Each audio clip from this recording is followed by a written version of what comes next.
हिंदी में यूपीएससी की तैयारी से संबंधित प्रोग्राम्स को देखने के लिए सब्सक्राइब करें स्टडी IQ-IAS हिंदी।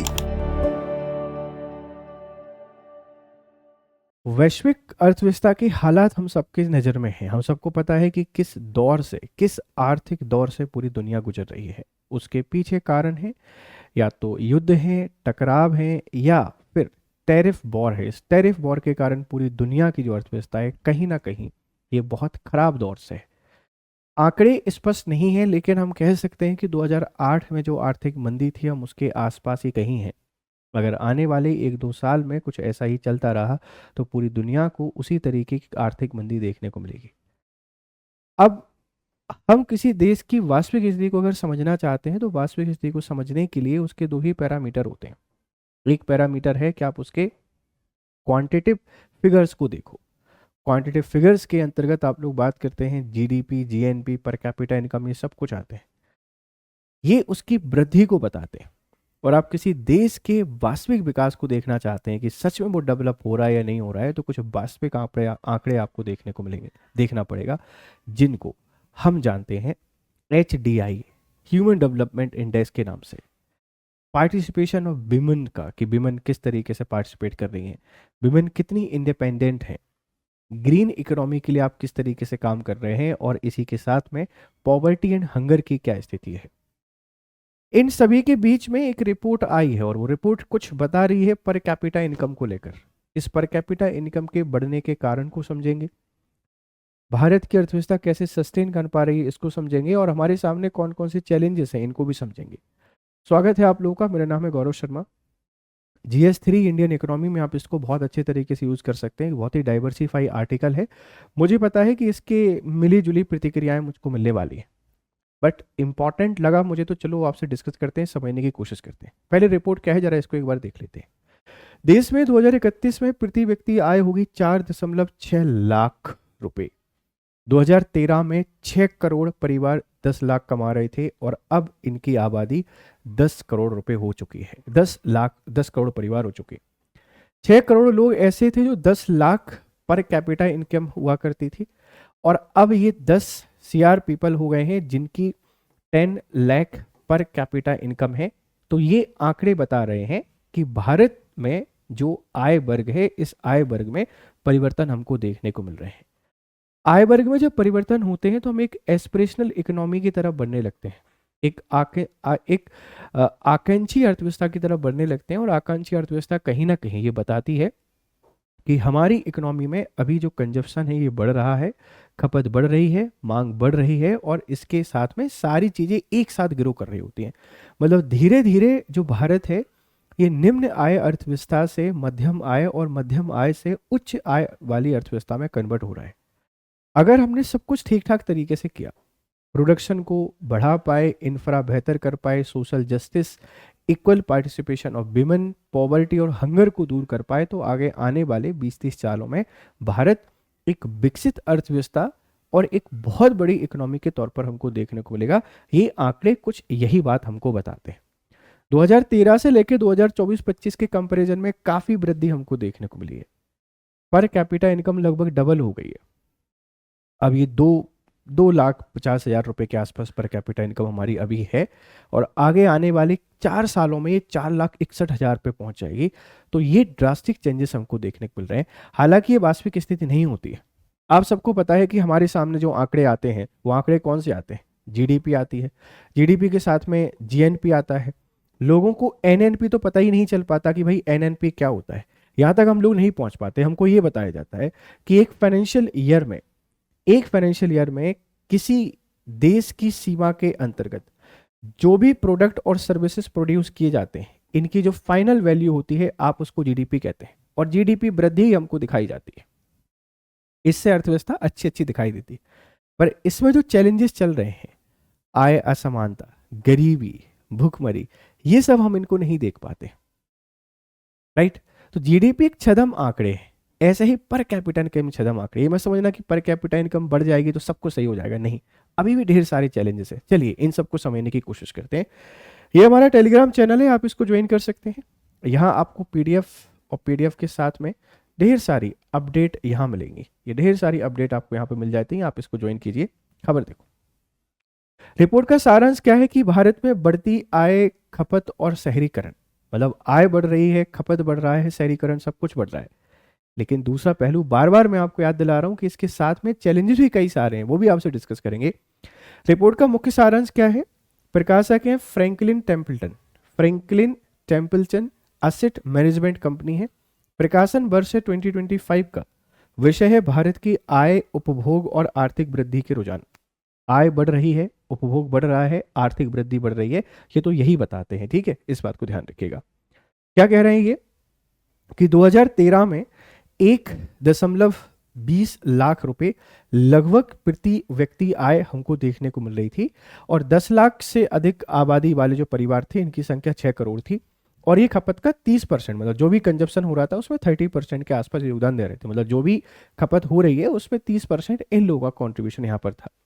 2024-25 में ये पर कैपिटा आय हो गई है, प्रति व्यक्ति आय 2.41 लाख रुपए, और ये जो 10 लाख से अधिक वाले लोग हैं लगभग 9 करोड़ है ना, लगभग 9 करोड़ या 10 करोड़ के आसपास हम इनको देख रहे हैं, और खपत में इनका योगदान है कितना, 37 से 38% के आसपास।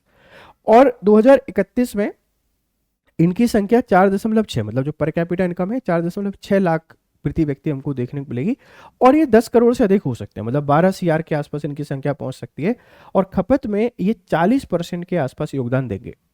ये समझाने की कोशिश की जा रही है कि जिस तरीके से आय बढ़ रही है लोगों की, उस हिसाब से खपत बढ़ रही है। खपत क्यों बढ़ रही है? आप सबको पता है कि हम लोग शो ऑफ के जीवन का हिस्सा बन चुके हैं। एक समय हुआ करता था कि घर में एक कार होना बहुत बड़ी बात होती, मोहल्ले में एक कार होना बहुत बड़ी बात होती थी। एक समय हुआ करता था कि टेलीफोन होना बहुत बड़ी बात होती थी, फोन होना बहुत बड़ी बात होती थी। पिछले 10 सालों में कमर्शलाइजेशन का इस तरीके से मार्केटिंग हुई कि हमारे सुख सुविधाएं सब हैं हमारे पास, पर खर्चे बहुत बढ़ गए। इन खर्चों के कारण जो मध्यम वर्ग है उस पर बहुत बर्डन आ गया है, वो भी दिखावे की जीवन की तरफ बढ़ रहा है, और इसके कारण बहुत सारी समस्याएं जन्म ले ली हैं मध्यम वर्गीय परिवार में। देखो, कुछ लोगों की आय बढ़ रही है, बहुत अच्छी बात है, पर हमको सबकी आय बढ़ाने पर ध्यान देना चाहिए। ऐसा इंक्लूसिव ग्रोथ होनी चाहिए कि सब लोगों की आय धीरे धीरे बढ़े, गरीब गरीब ना रहे, अमीर अरे अमीर ना हो। अभी यही हो रहा है, इसको दूर करने के प्रयास हमको करने पड़ेंगे, तब जाकर हम एक बहुत शानदार इकोनॉमी बनेंगे और बहुत विकसित देश के तौर पर इमर्ज होंगे। ध्यान रखिएगा, अब ये प्रयास क्या करने होंगे उस पर भी चर्चा करेंगे, राइट। तो ये बता रहे हैं कि आय बढ़ रही है, खपत बढ़ रहा है, शहरीकरण बढ़ रहा है, इससे इकोनॉमी के हालात भी ठीक हो रहे हैं, और धीरे धीरे आप एक विकसित अर्थव्यवस्था की तरफ बढ़ रहे हैं। ध्यान रखिएगा, उपभोग में वृद्धि, ठीक है, राइज इन कंजप्शन। ये कहना चाह रहे हैं कि 2013 में निजी खपत, प्राइवेट कंजप्शन 88 लाख करोड़ था, 2024 में बढ़कर ये 185 लाख करोड़ हो गया, मतलब लगभग आप लोग देख रहे हैं कि डबल के आसपास हो गया है। घरेलू खपत का जीडीपी में हिस्सा 60% है। मैं आपसे बात कर रहा था ना कि क्यों फर्क नहीं पड़ता हमारी जीडीपी को, इसलिए नहीं पड़ता है भाई, 60% कंजप्शन तो घरेलू खपत है, हम लोग ही खपत कर रहे हैं। ग्लोबल जो ट्रेडिशन है या ट्रेडमार्क है या जो भी आपके पैरामीटर, हम उनको देख ही नहीं पा रहे। हम ही अपनी इकोनॉमी को रिवाइव कर रहे हैं, हम ही अपनी इकोनॉमी को चला रहे हैं, पर इससे काम नहीं चलेगा। हमको हर क्षेत्र में बेहतर काम करना पड़ेगा, तब जाके इकोनॉमी अपनी कैसी होगी, बेहतर होगी। भारत अब अमेरिका और चीन के बाद तीसरा सबसे बड़ा उपभोक्ता बाजार बनने जा रहा है, ये फैक्ट है, ध्यान रखिएगा। हम तीसरा सबसे बड़ा कंज्यूमर मार्केट बनते जा रहे हैं। पहले नंबर पर अमेरिका है, दूसरे नंबर पर चीन है, और तीसरे नंबर पर कौन आ रहा है, भारत आ रहा है। ध्यान रखिएगा, तो उपभोग में वृद्धि हुई है, ये रिपोर्ट हमको बताती है। मुख्य क्षेत्र जहां खपत बढ़ रही है, कहां खपत बढ़ रही है, देखिए, कार, मकान, रियल एस्टेट, ठीक है, FMCG, fast moving consumer goods, पर्यटन, स्वास्थ्य सेवाएं, प्रीमियम व लग्जरी उत्पाद। खपत जो बढ़ रही है ना, ये चिंता का विषय है। यह गरीब और मध्यम वर्गीय की पहुंच नहीं है, ये सिर्फ और सिर्फ अमीरों की पहुंच है। अब ये एक तरीके से संकट भी बन सकता है, जिस तरीके से अमीर लोग देश छोड़ के जा रहे हैं, एक क्राइसिस भी हो सकता है। इससे तो पूरी इकोनॉमी भी कोलैप्स कर सकती है। तो सरकार को इस बात पे भी ध्यान देना चाहिए कि सिर्फ इन क्षेत्रों में खपत ना बढ़े, हर एक क्षेत्र में खपत बढ़े। मध्यम वर्गीय और लो इनकम जो लोग हैं, उनके जीवन को भी हमको आसान बनाना है, जिससे और हमारी इकोनॉमी क्या होगी, सस्टेन करेगी, और इकोनॉमी आपकी स्टेबल होगी, ठीक है।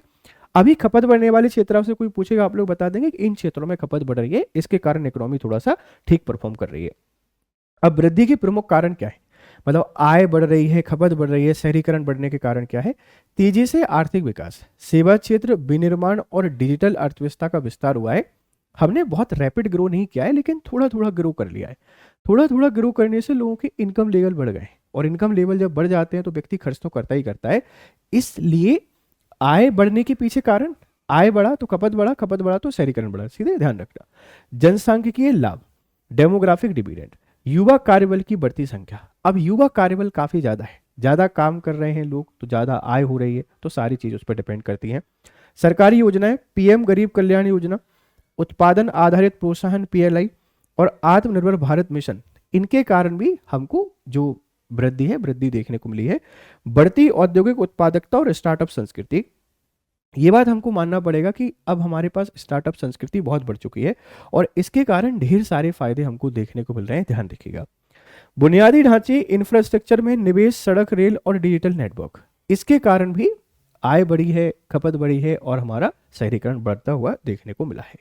चुनौतियां क्या है, अब हम इनकी बात करते हैं। अच्छी अच्छी बातें कर लें। देखो, आय असमानता, शीर्ष 10% आबादी कुल संपत्ति का बड़ा हिस्सा रखती है।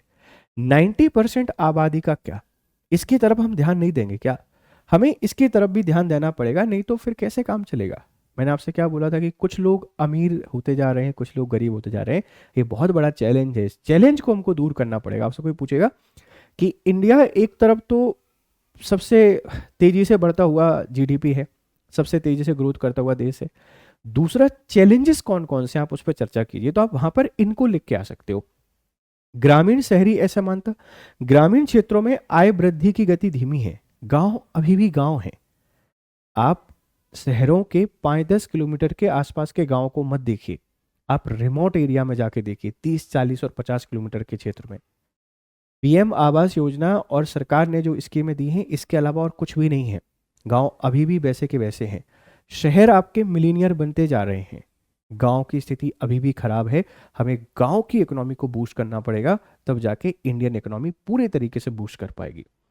महिलाओं की श्रम भागीदारी दर अभी भी कम है, 25% से कम है। आप सोचिए, 25% से कम विमेन लेबर पार्टिसिपेशन है। सिर्फ 100 में से 25 महिलाएं जा रही हैं जॉब करने के लिए, काम करने के लिए, संगठित असंगठित सभी प्रकार के क्षेत्रों में। आप इसको नहीं बढ़ाओगे तो कैसे सोशल जस्टिस को इंश्योर करोगे? तो ये भी हमको बढ़ाना पड़ेगा, ध्यान रखिएगा। मुद्रास्फीति और बेरोजगारी से क्रय शक्ति पर असर, इन्फ्लेशन से मध्यम वर्ग और गरीबों की हालत खराब होती जा रही है। अनएम्प्लॉयमेंट एक बहुत बड़ा चैलेंज है हमारी इकोनॉमी के सामने, इससे हमको लड़ना पड़ेगा। नहीं तो देश का अगर युवा ही काम नहीं करेगा, युवा के पास ही रिसोर्सेस नहीं होंगे, तो फिर कैसे काम चलेगा? इन चैलेंजेस से भी लड़ना है, ये बहुत बड़े चैलेंज। हम अच्छा कर रहे हैं, बहुत अच्छी बात है, बट इन पर भी हमको ध्यान देना पड़ेगा, ध्यान रखिएगा। जीडीपी वृद्धि और भविष्य का अनुमान क्या है? 2024 से 30 के बीच नॉमिनल जीडीपी वृद्धि 11% CAGR के आसपास रहेगी, कंपाउंड एनुअल ग्रोथ रेट। 2030 तक भारतीय अर्थव्यवस्था का आकार लगभग 644 लाख करोड़ का हो जाएगा नॉमिनल जीडीपी। घरेलू खपत जीडीपी का लगभग 60% के आसपास होगी।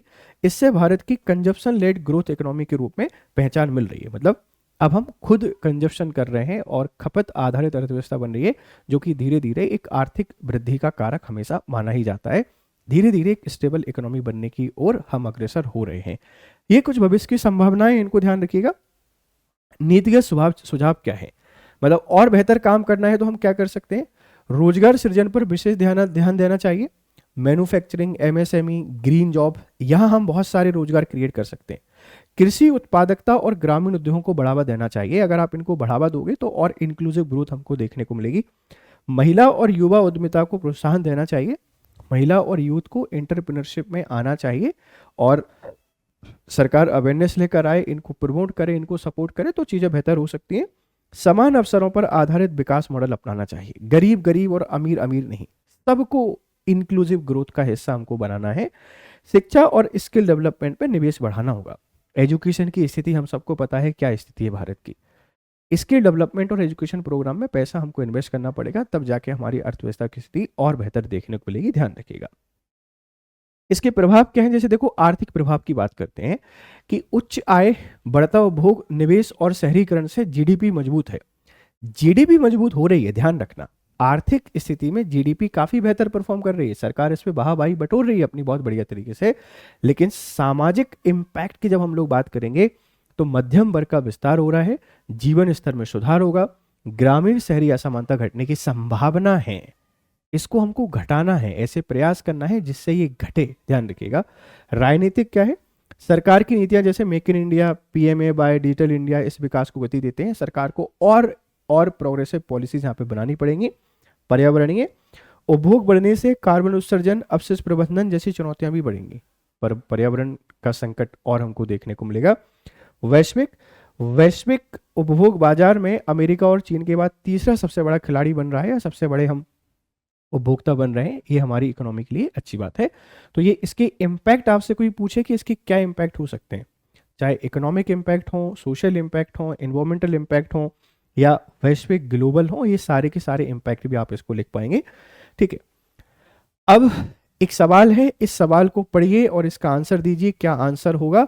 और जाते जाते आपके लिए ऑफर है कि हमारा जो दिवाली एक्सटेंडेड सेल है, ये दिवाली एक्सटेंडेड सेल ये 31 अक्टूबर तक बढ़ गई है। आप इसका हिस्सा बने। GRS लाइव कोड आपने यूज़ करना है, और ये मेरा टेलीग्राम चैनल है, आप इसको ज्वाइन कीजिए। थोड़ा सा डायनेमिक टाइप का एक क्वेश्चन था, मुझे पूरी उम्मीद है कि आपको समझ में आया होगा। आपके वैल्यूएबल फीडबैक हमको जरूर दीजिएगा। फिर मिलते हैं आपसे, तब तक खुश रहें, मस्त रहें। Have a nice day, good day to all. Hindi में यूपीएससी की तैयारी से संबंधित प्रोग्राम्स को देखने के लिए सब्सक्राइब करें स्टडी IQ IAS हिंदी।